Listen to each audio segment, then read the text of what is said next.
ನಮಸ್ಕಾರ, ನನ್ನ ಕಥೆಯ ಚಾನೆಲ್ಗೆ ಸ್ವಾಗತ. ಇಂದು ಒಂದು ಆಕರ್ಷಕ ಕಥೆಯನ್ನು ಹೇಳಲಿದ್ದೇವೆ. ಒಬ್ಬ ಯುವಕ ತನ್ನ ಹೊಸ ಕೆಲಸದಲ್ಲಿ ಸಿಲುಕಿಕೊಂಡು ತನ್ನ ಜೀವನದಲ್ಲಿ ಅನಿರೀಕ್ಷಿತ ತಿರುವುಗಳನ್ನು ಎದುರಿಸುವ ಕತೆ ಇದು. ಈ ಕಥೆಯು ಒಂದು ಚಿಕ್ಕ ನಗರದಲ್ಲಿ ನಡೆಯುತ್ತದೆ. ಅಲ್ಲಿ ಕುಟುಂಬದ ಒತ್ತಡಗಳು, ವೈಯಕ್ತಿಕ ಆಸೆಗಳು ಮತ್ತು ತಪ್ಪು ತಿಳುವಳಿಕೆಗಳು ಒಂದು ರೋಚಕ ಕತೆಗೆ ಕಾರಣವಾಗುತ್ತವೆ. ಮೊದಲು ಒಂದು ಲೈಟ್ ಕೊಟ್ಟು ಕತೆಗೆ ಒಳಗೆಡೋಣ. ರಾಜೇಶ್ ಒಂದು ದೊಡ್ಡ ಕಂಪನಿಯ ಉನ್ನತ ಅಧಿಕಾರಿಯಾಗಿದ್ದಾನೆ.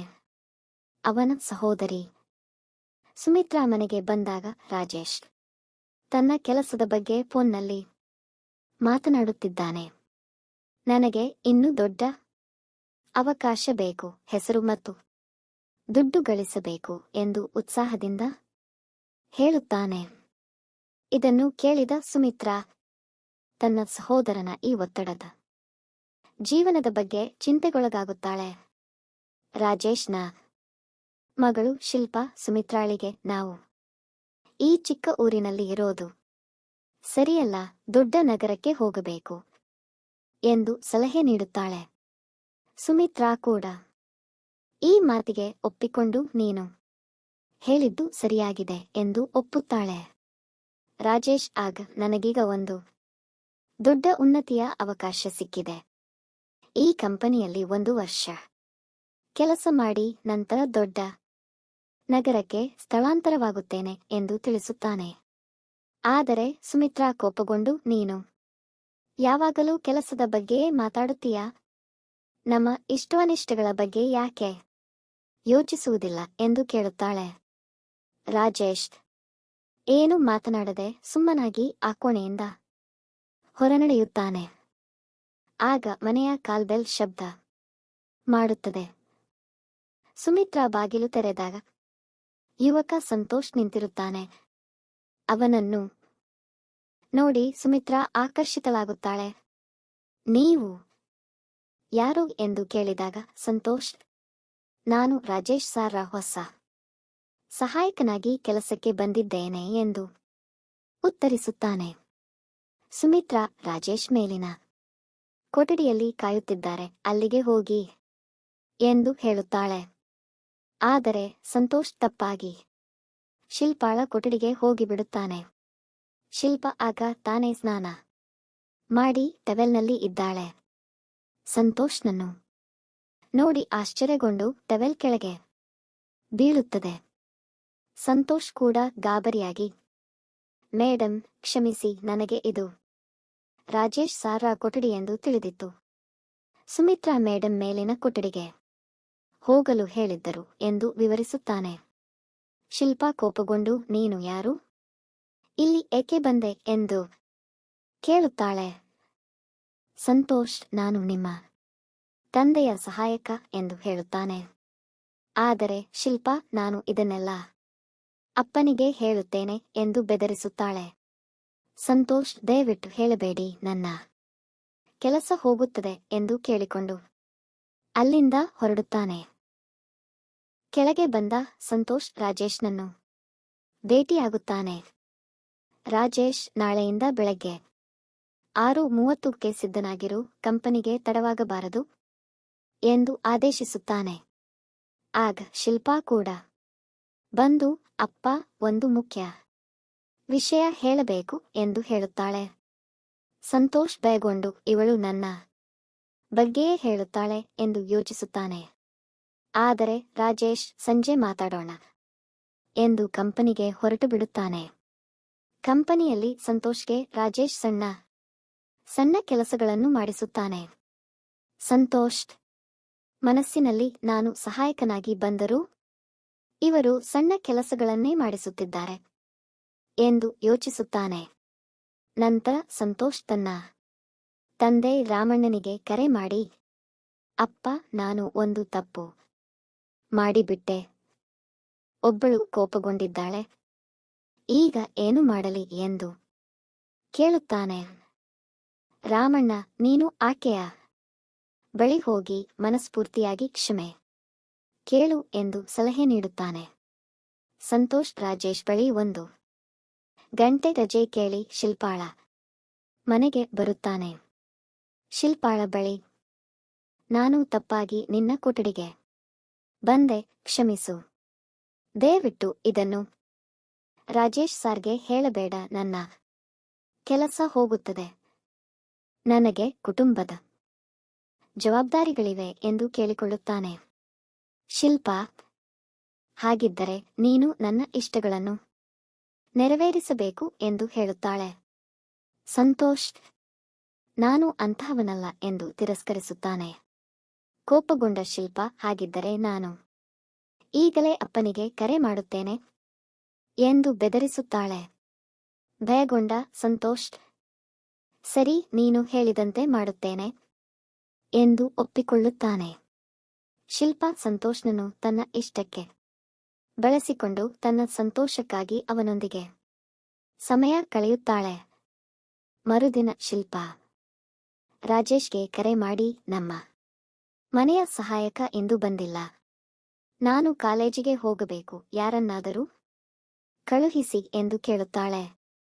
ರಾಜೇಶ್ ಸಂತೋಷ್ನನ್ನೇ ಕಳುಹಿಸುತ್ತಾನೆ. ಮನೆಗೆ ಬಂದ ಸಂತೋಷ್ನನ್ನು ಶಿಲ್ಪಾ ತನ್ನ ಕೊಠಡಿಗೆ ಕರೆದೊಯ್ದು ಅವನೊಂದಿಗೆ ಸಂತೋಷದ ಕ್ಷಣಗಳನ್ನು ಕಳೆಯುತ್ತಾಳೆ. ಈ ರೀತಿಯಾಗಿ ಶಿಲ್ಪಾ ಸಂತೋಷ್ನನ್ನು ಬೆದರಿಸಿ ತನ್ನ ಇಷ್ಟಕ್ಕೆ ಬಳಸಿಕೊಳ್ಳುತ್ತಾಳೆ. ಒಂದು ದಿನ ಶಿಲ್ಪಾ ಮತ್ತು ಸಂತೋಷ್ ಕೊಠಡಿಯಲ್ಲಿ ಒಟ್ಟಿಗೆ ಇರುವಾಗ ಸುಮಿತ್ರಾ ಅದನ್ನು ನೋಡಿಬಿಡುತ್ತಾಳೆ. ಕೋಪಗೊಂಡ ಸುಮಿತ್ರಾ ತನ್ನ ಕೊಠಡಿಗೆ ಹೋಗುತ್ತಾಳೆ.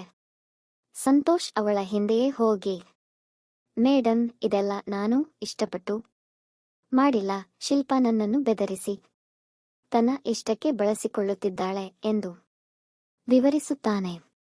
ಸುಮಿತ್ರಾ, ನಾನು ನಿನ್ನ ಮಾತನ್ನು ನಂಬುವುದಿಲ್ಲ, ಈಗಲೇ ಇದನ್ನು ರಾಜೇಶ್ಗೆ ಹೇಳುತ್ತೇನೆ ಎಂದು ಬೆದರಿಸುತ್ತಾಳೆ. ಸಂತೋಷ್, ದಯವಿಟ್ಟು ಹೇಳಬೇಡಿ, ನನ್ನ ಕೆಲಸ ಹೋಗುತ್ತದೆ, ನೀವು ಹೇಳಿದಂತೆ ಮಾಡುತ್ತೇನೆ ಎಂದು ಕೇಳಿಕೊಳ್ಳುತ್ತಾನೆ. ಸುಮಿತ್ರಾ ತನ್ನ ಒಂಟಿತನದಿಂದ ಬೇಸತ್ತು ನೀನು ನನ್ನ ಸಂತೋಷಕ್ಕೂ ಕಾರಣನಾಗಬೇಕು ಎಂದು ಒತ್ತಾಯಿಸುತ್ತಾಳೆ.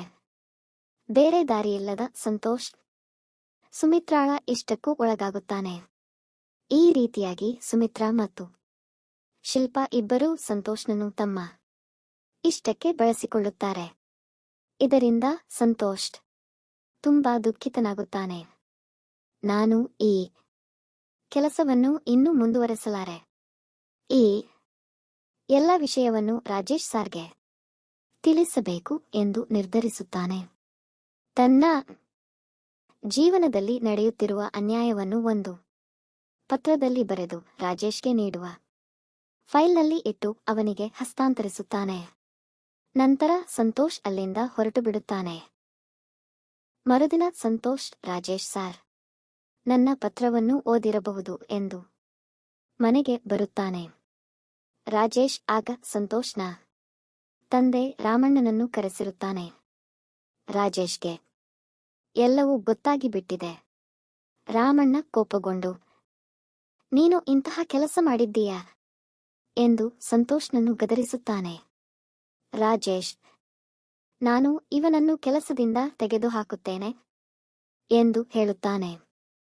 ರಾಮಣ್ಣ, ದಯವಿಟ್ಟು ನನ್ನ ಮಗನಿಗೆ ಶಿಕ್ಷೆ ನೀಡಬೇಡಿ, ಏನಾದರೂ ಶಿಕ್ಷೆ ಇದ್ದರೆ ನನಗೆ ಕೊಡಿ ಎಂದು ಕೇಳಿಕೊಳ್ಳುತ್ತಾನೆ.